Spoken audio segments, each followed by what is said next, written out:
इस टॉपिक में हम ऑप्टिकल इंस्ट्रूमेंट में सबसे पहले कैमरे के बारे में पढ़ेंगे और हम देखेंगे कि एक डिजिटल कैमरा जो है वो कैसे वर्क करता है। कैमरा जो होता है फोटोग्राफिक कैमरा, वो एक सिंपल ऑप्टिकल इंस्ट्रूमेंट है और उसके जो कंपोनेंट्स होते हैं वो इधर डायग्राम में आप देख सकते हैं कि इसके अंदर एक लेंस है।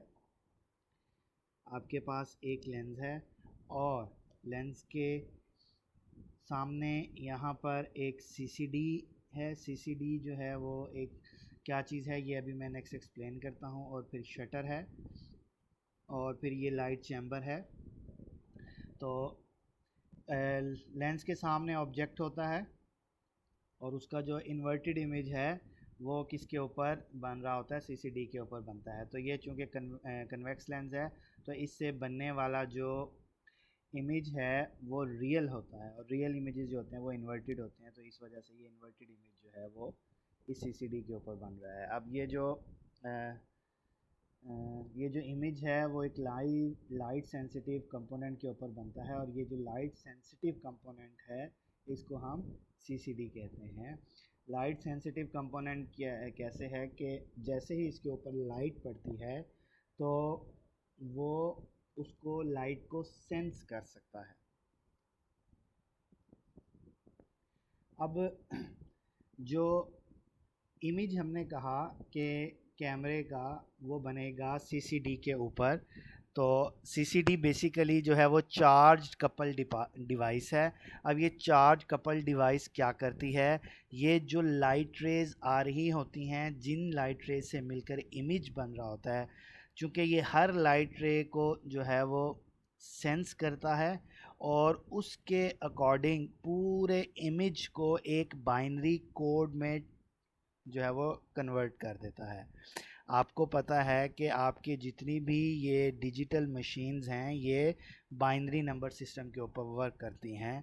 तो हम जब भी अपने फ़ोन का कैमरा उठाते हैं और उसे एक पिक्चर लेते हैं तो बेसिकली वो जो इमेज बन रहा होता है वो किसी सीसीडी के ऊपर बन रहा होता है, चार्ज कपल डिवाइस के ऊपर, जो कि उसको एक बाइनरी कोड में कन्वर्ट कर देता है।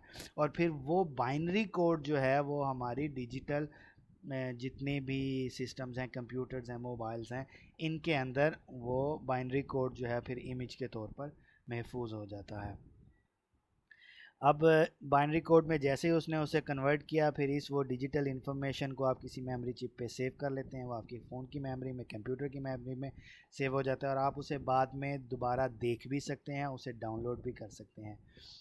लेकिन ये तो है डिजिटल कैमरा। ऐसे कैमरे को जो कि इमेज को बाइनरी कोड में कन्वर्ट करता है और हम उसको डिजिटल इन्फॉर्मेशन के तौर पर स्टोर कर सकते हैं, वो डिजिटल कैमरा होता है।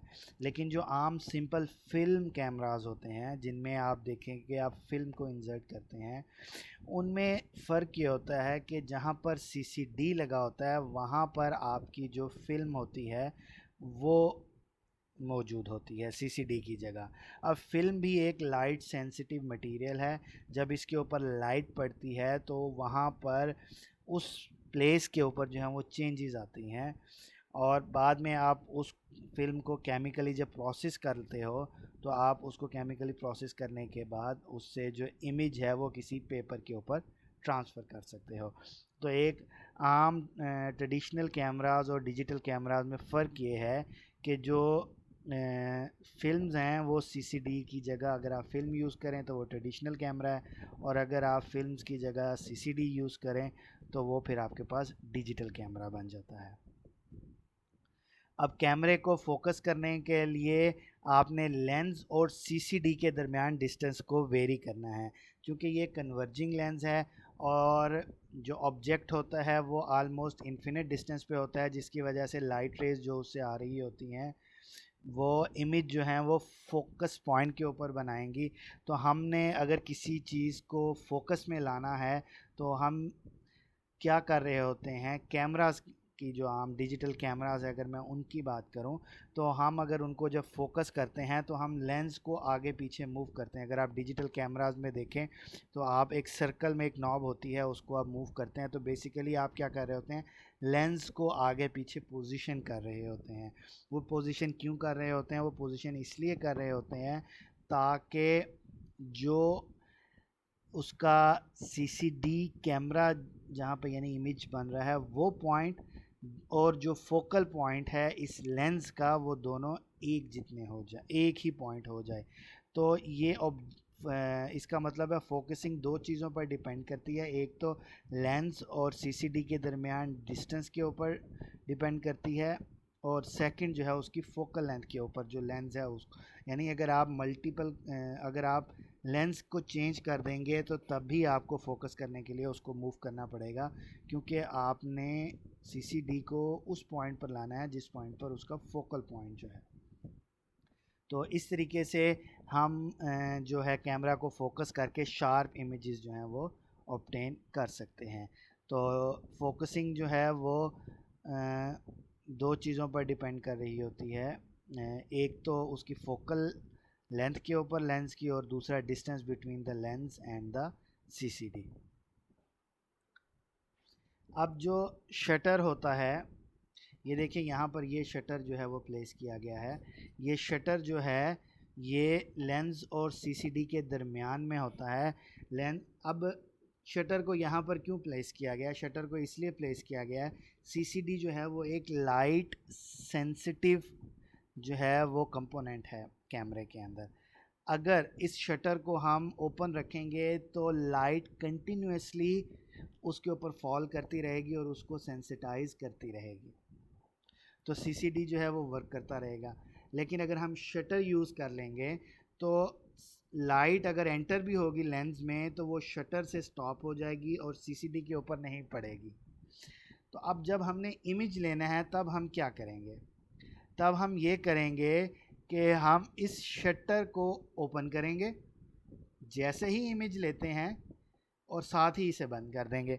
अब जैसे ही हम डिजिटल कैमरे का बटन प्रेस करते हैं इमेज लेने के लिए, तो बेसिकली वो बटन क्या करता है, शटर को ओपन करता है कुछ सेकंड्स के लिए और फिर फ़ौरन उसको बंद कर देता है। सेकंड्स के कुछ हिस्से के लिए शटर ओपन होता है और फिर फ़ौरन वो बंद हो जाता है।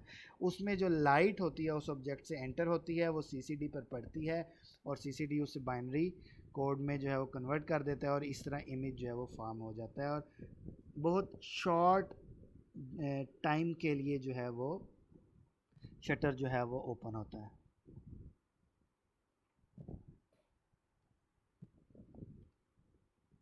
तो अब शटर को अगर हमने ओपन करना है और क्लोज़ करना है इमेजेस को ऑब्टेन करने के लिए, तो हम वो जो टाइम इंटरवल जिसमें हम जिसके लिए उसे ओपन करेंगे और क्लोज़ फिर बाद में क्लोज़ कर देंगे, उस टाइम इंटरवल को हम एक्सपोजर टाइम्स कहते हैं। अब अगर हमने मूविंग ऑब्जेक्ट्स को फोटोग्राफ बनाना है तो मूविंग ऑब्जेक्ट्स की पोजीशन बहुत तेज़ी से चेंज हो रही होती है। तो अगर हमने उनकी किसी एक इंस्टेंट के ऊपर इमेज लेनी है तो हमने अपने जो शटर की स्पीड है जिसमें वो ओपन होगा और बंद होगा, वो इतनी फास्ट रखनी है कि वो उस इंस्टेंट के ऊपर उसको कैप्चर कर ले।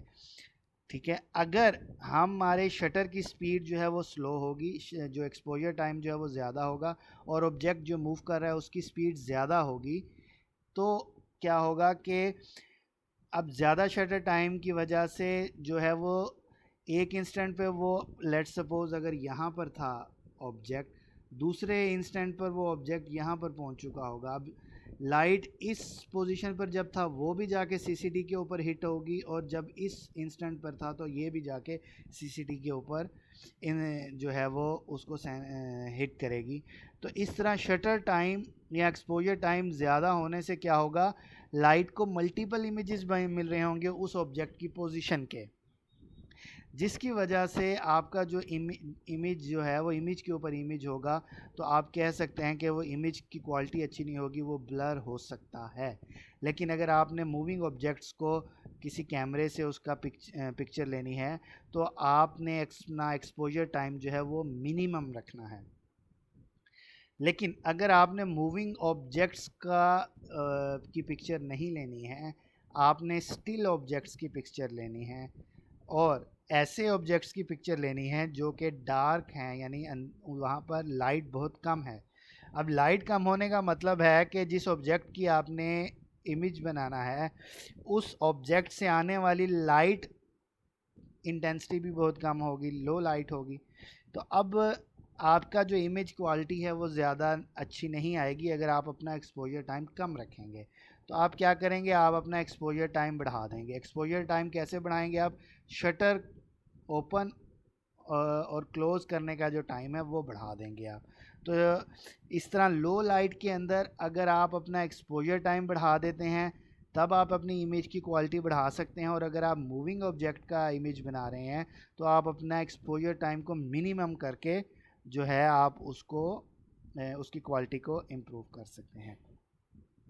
तो जाहिर सी बात है अगर लो लाइट के अंदर कोई ऑब्जेक्ट मूव कर रहा है तो उसकी क्वालिटी जो है वो इतनी अच्छी नहीं आएगी। आपको उसका शटर की एक्सपोजर टाइम भी कम रखना है और उधर से लाइट की इंटेंसिटी भी कम है, तभी जो ये डिजिटल कैमरास होते हैं ये लो लाइट में कोई इतनी अच्छी परफॉर्मेंस नहीं देते। अगर स्पेशली अगर आप किसी मूविंग ऑब्जेक्ट को जो है उसका इमेज ले रहे हो। तो अब टिपिकल शटर स्पीड जो होती है या एक्सपोजर टाइम जो होता है वो 1/30 सेकेंड्स होता है। अब ये देखें सेकेंड्स का कुछ पार्ट है, इतने स्मॉल टाइम के लिए शटर ओपन और क्लोज होता है। 1/60 सेकेंड होता है, 1/125 सेकेंड्स होता है एंड 1/250 सेकेंड भी होता है। अब अगर आपने स्टेशनरी ऑब्जेक्ट्स के लिए अगर आपने उनका इमेज बनाना है तो उसके लिए जो शटर स्पीड होती है वो यूजली 1/60 सेकेंड होती है। ये एक नॉर्मल यानी एवरेज स्पीड जिसे आप कह सकते हैं। अब ये तो हमने उसकी शटर के बारे में देख लिया। अब लाइट इंटेंसिटी भी जो है वो भी मैटर करती है। अब इंटेंसिटी ऑफ लाइट जिस ऑब्जेक्ट्स का हमने इमेज बना रहा है उससे जो इंटेंसिटी आ रही है जो कि सीसीडी के ऊपर पहुंच रही है वो प्रोपोर्शनल है एरिया ऑफ द लेंस के। ठीक है, अगर लेंस के सारे एरिया से लाइट आ रही है तो ज़्यादा लाइट जो है वो पीछे सीसीडी के ऊपर पहुंचेगी। ये आपके पास सीसीडी है। और अगर आपके पास लेंस का एरिया आपने उससे पहले कोई अपर्चर रखा हुआ है तो वो आपका लेंस का एरिया रिड्यूस कर देगा, तो पड़ने वाली लाइट इंटेंसिटी जो है उसके ऊपर कम हो जाएगी। तो यह इन सिंपल वर्ड्स जो लाइट इंटेंसिटी है वो लेंस एरिया के प्रोपोर्शनल होती है। ठीक है, अब जो लेंस का एरिया है वो फर्दर प्रोपोर्शनल होता है square of the diameter D. Diameter D क्या है कि वो लेंस जिन सरफेसिस से मिलकर बना हुआ है उनका जो डायामीटर है उन सरफेसिस का उस डायामीटर के स्क्वायर के प्रोपोर्शनल होते हैं जो आपका एरिया है। तो इट मीन्स के जो इंटेंसिटी ऑफ लाइट है वो स्क्वायर ऑफ द डायामीटर के भी प्रोपोर्शनल हो जाएगी। अब एक तो इंटेंसिटी जो है वो डायामीटर स्क्वायर के प्रोपोर्शनल होगी। अब सेकंड जो है वो इंटेंसिटी जो है वो measure of the rate at which energy is received by the CCD per unit area of the image. यानी इमेज का जो पर यूनिट एरिया है तो हर एरिया में सीसीडी कितनी लाइट रिसीव करता है उसके भी जो है ये प्रोपोर्शनल होती है।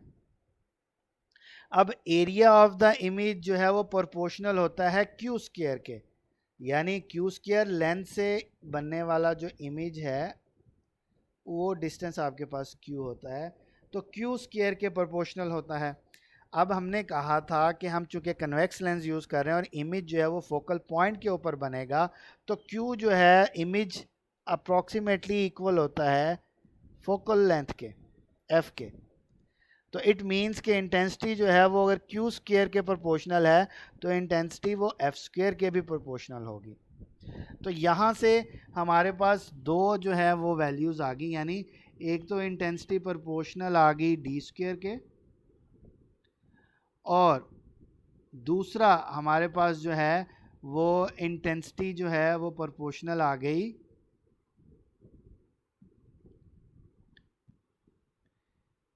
1/f² के। अगर मैं इन दोनों को कंबाइन कर देता हूँ तो इंटेंसिटी जो है वो प्रोपोर्शनल हो जाएगी d²/f²। इसको आप लिख सकते हैं फर्दर कि इंटेंसिटी प्रोपोर्शनल होगी d/f² के। ये फार्मूला आपके पास आ जाएगा। क्लियर है? अब ये तो हमारे पास इंटेंसिटी का फार्मूला हो गया, जो कि हमने कहा कि ये I is proportional to d/f²। ठीक है। अब f/d जो है, इसकी जो रेशो है ये आपके पास f नंबर कहलाती है। ठीक है। f/d जो रेशो है इसको आप f नंबर कहलाती है। अब इंटेंसिटी ऑफ लाइट जो कि f/d के प्रोपोर्शनल थी, d/f के d/f²। अगर इसको मैं थोड़ा सा रीअरेंज करूं, मैं ये d को इधर डिनोमिनेटर में ले जाऊं तो ये f/d हो जाएगा। तो मैं कह सकता हूं कि इंटेंसिटी प्रोपोर्शनल है 1/f, तो पहले ही था, ये d न्यूमिनेटर से इधर आके इसको डिवाइड कर देगा 1/f/d²। ये देखें, ये फार्मूला आ जाएगा। अब f/d जो है वो तो f नंबर है, यानी f नंबर के स्क्वायर,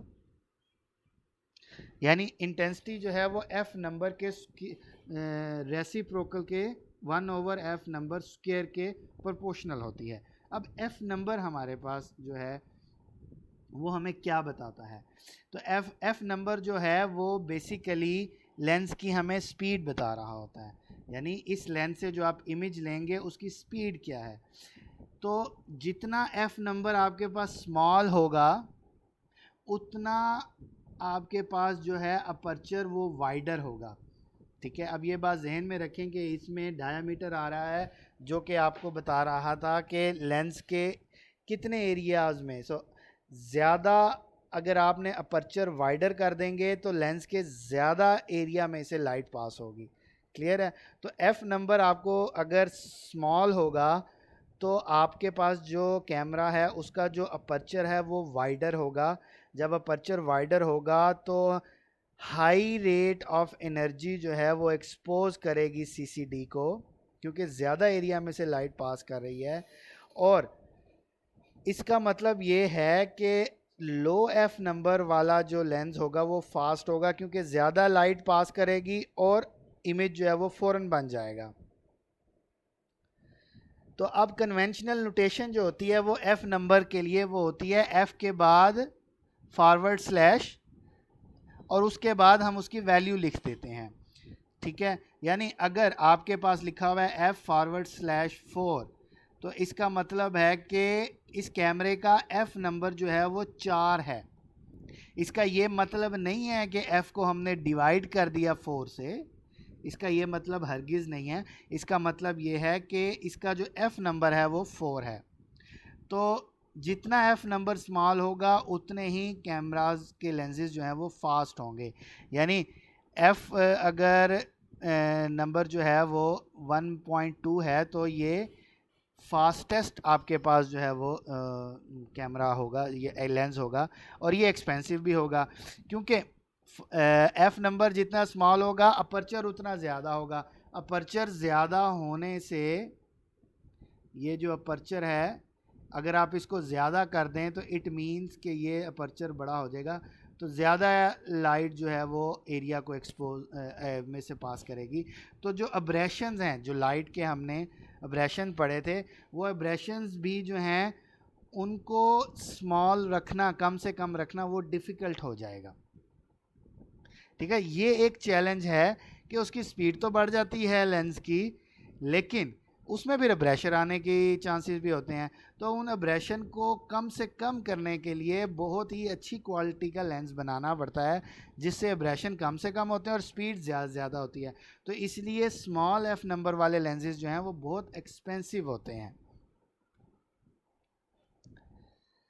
अब कैमरा लेंस सिस्टम जो है वो हम कैमरा के अंदर जो डिजिटल कैमरा यूज़ करते हैं, हम सिंगल कैमरा नहीं यूज़ करते हैं, हम उसके अंदर कम्बिनेशन ऑफ लेंसेज जो हैं वो यूज़ करते हैं। और वो जो कम्बिनेशन ऑफ लेंसेज होते हैं उनके साथ जो अपर्चर होते हैं वो एडजस्टेबल होते हैं। तो यूजुअली जो होता है वो F number 2.8, F number 4, F number 5.6, F number 8, F 11 और एफ़ 16, ये इनमें से कोई भी सेटिंग जो है वो किसी भी कैमरे के अंदर जो है वो यूज़ की जा सकती है। अब एफ़ नंबर चेंज होने से डी की वैल्यू जो कि डायामीटर होता है उसकी वैल्यू जो है वो लेंस की चेंज करती है। तो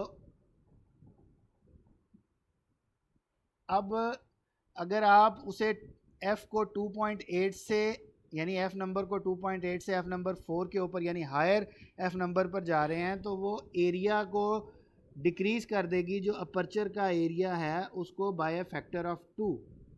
ठीक है, ऑलमोस्ट 2 टाइम्स कम हो जाएगा अगर आप उसे 2.8 से 4 एफ़ नंबर की तरफ जा रहे हैं। तो लोएस्ट एफ़ नंबर सेटिंग जो है वो वाइड और ओपन अपर्चर जो है वो कैमरा सेटिंग होती हैं, जो कि मैक्सिमम पॉसिबल लेंस एरिया को कवर करती हैं इसके अंदर। अब सिंपल कैमरास जो होते हैं हमारे पास, जिनके अंदर हमारे पास मल्टीपल जो होते हैं, कम्बिनेशन भी नहीं हम यूज़ करते, तो उनके अंदर अपर्चर साइज़ जो होता है वो फिक्स होता है। अब जो फिक्स्ड अगर होगा तो वो यूजुअली एफ़ यानी एफ़ नंबर जो होता है वो 11 होता है। अब ये इतनी हाई वैल्यू है कि ये इसके लिए जो लेंस की डेप्थ ऑफ फील्ड है, यानी जिसके ऊपर वो लेंस जो में से जो लाइट पास कर रही है वो एरिया बहुत स्मॉल है लेंस का, तो डेप्थ ऑफ फील्ड जो है उसकी वैल्यू बहुत स्मॉल होगी। तो high value of F number जो है वो लार्ज डेप्थ ऑफ फील्ड को सॉरी जो है वो करती है। तो यानी लार्ज डेप्थ ऑफ फील्ड का मतलब है कि वो लेंस कितने एरिया का इमेज कवर कर सकता है। ज़्यादा एफ बिगर एफ नंबर वाला जो लेंस होता है वो ज़्यादा एरिया को जो है वो कवर कर सकता है उस इमेज के अंदर। अब हाई एफ नंबर वाले जो इमेजेस होते हैं उनसे जो बनने वाले इमेजेस होते हैं वो शार्प इमेजेस होते हैं, और चूँकि ये शार्प इमेजेस होते हैं और हाई डेप्थ ऑफ फील्ड होती है तो इनको आपको कोई फोकस करने की कोई बहुत ज़्यादा ज़रूरत नहीं होती। ये आपके पास सिंपल कैमराज होते हैं। सिंपल कैमराज के अंदर जो अपर्चर साइज़ होता है वो फिक्स होता है। तो ये तो था जी टेक्निकल पॉइंट्स जो कि एक डिजिटल कैमरास के अंदर होते हैं कि वो कैसे वर्क करता है। डिजिटल कैमरास जो होते हैं वो जो यूजुअली जो होते हैं वो लेंसेज से मिलकर बनते हैं। तो उम्मीद है कि आपको इस टॉपिक की समझ आ गई होगी।